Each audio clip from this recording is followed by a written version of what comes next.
does influence me because I just like to be as good as him. If you really want to get an amazing read, go through Raymond Chandler's. He will have you roaring with laughter, and then you've got to find the book of his letters, and you will be absolutely creasing yourself with laughter, because this man wrote abusive letters to anybody. If anybody criticised his books, they got a nasty letter, but they're very funny. But Raymond Chandler.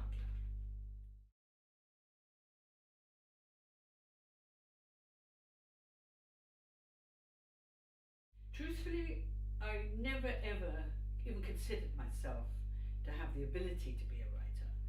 I wanted to be a ballerina for a long time, but I was not so good with the music. Then an actress.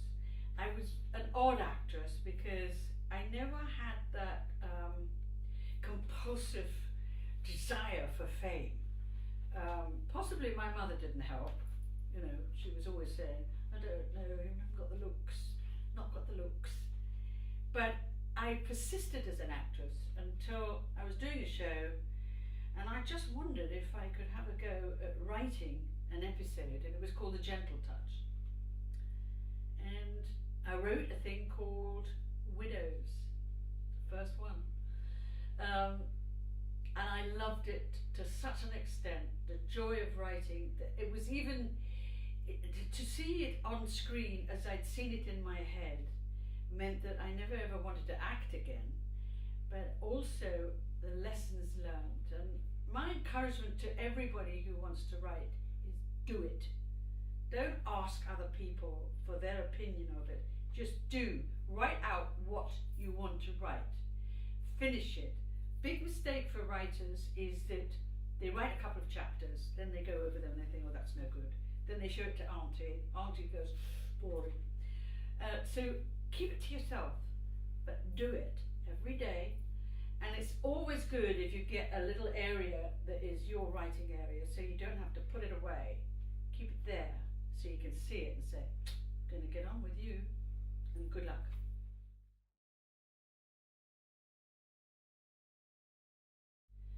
Now, I'm an odd writer because I write anytime, anywhere.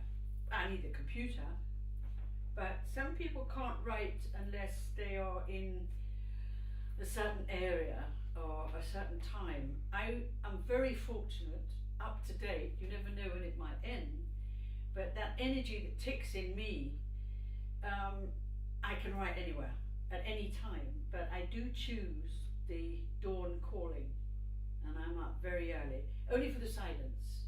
Oh, I've just said dawn calling, but you know, the odd tweet doesn't worry me. It's all the other peripheral noise that will distract me. Telephones. I love the silence. Silence.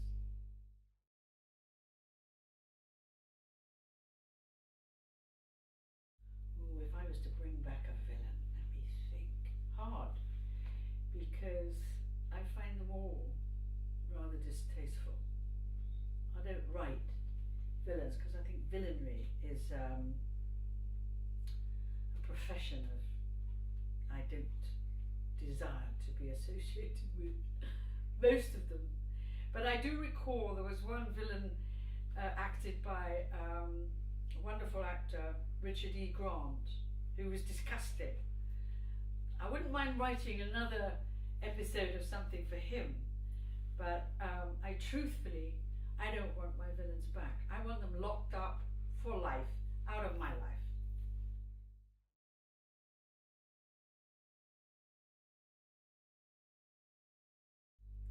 You know, I love Anna Travis's relationship with DCI Langton. I mean, I love it. But the books, I'm free. I can write what I want to write for Anna and Langton. I'm not allowed to for the TV series. The powers that be in the TV series goes, oh, I think she's a bit old, or he's too old for her. I don't think they should have a relationship. I think they should. You know, most women I know fancy Kieran Hines, who plays Langton anyway, and it's his face that I'm always writing. So, truthfully, I'm not going to give away what's going to happen, but you'll have to buy the books. They're going to keep coming because I want to write for them all the time. But he does love her. He can't hold on to her though.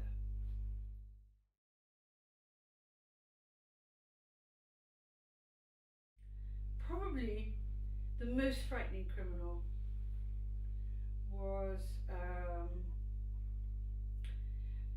in Broadmoor.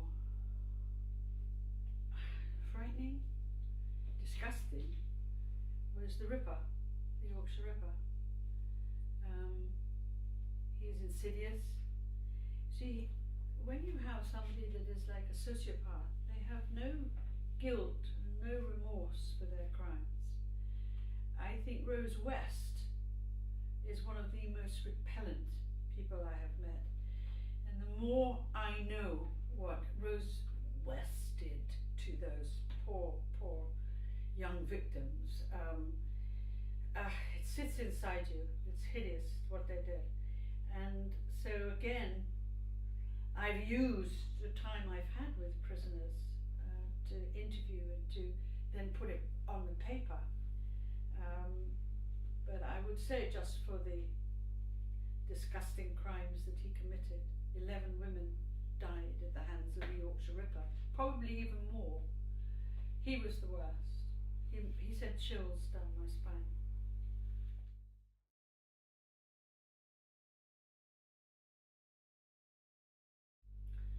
Oh, my favourite TV heroine.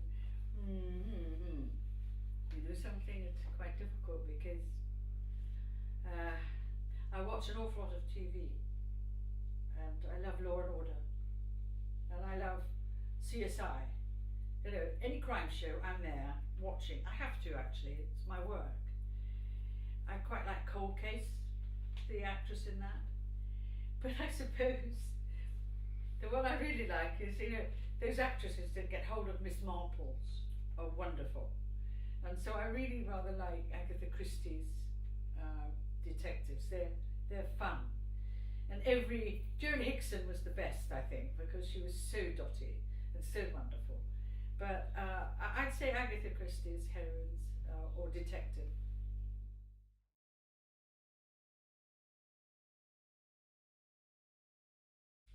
You know, there's a lot of Lynda La Plante in Jane Tennyson and a lot in Anna Travis, but it's not their ability as a detective.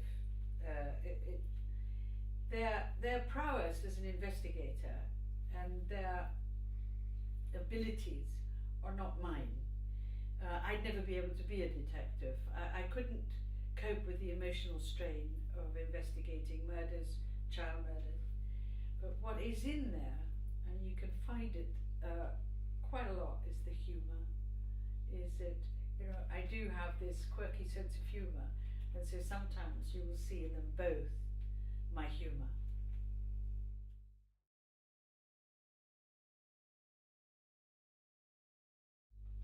True crime, funnily enough, I just read it the other day.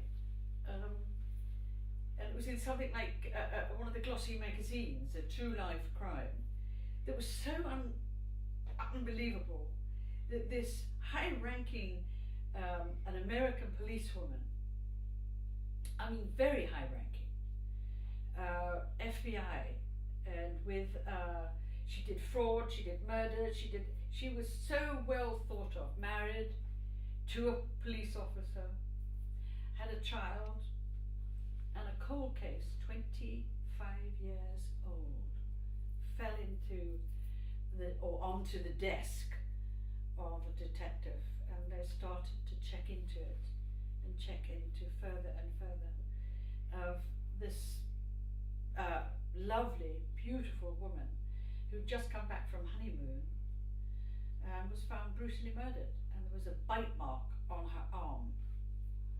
And they presumed that it was a robbery gone wrong. And 25 years later, they proved that it was this policewoman.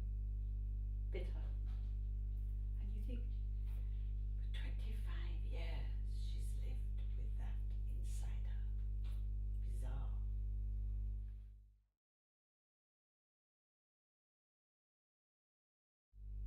The most difficult crimes to write about always the murder of children. It is the emotion attached to them, the heartbreak attached to them. And although in my new book it is a child murder, it lacks an immediacy because it happened 5 years ago.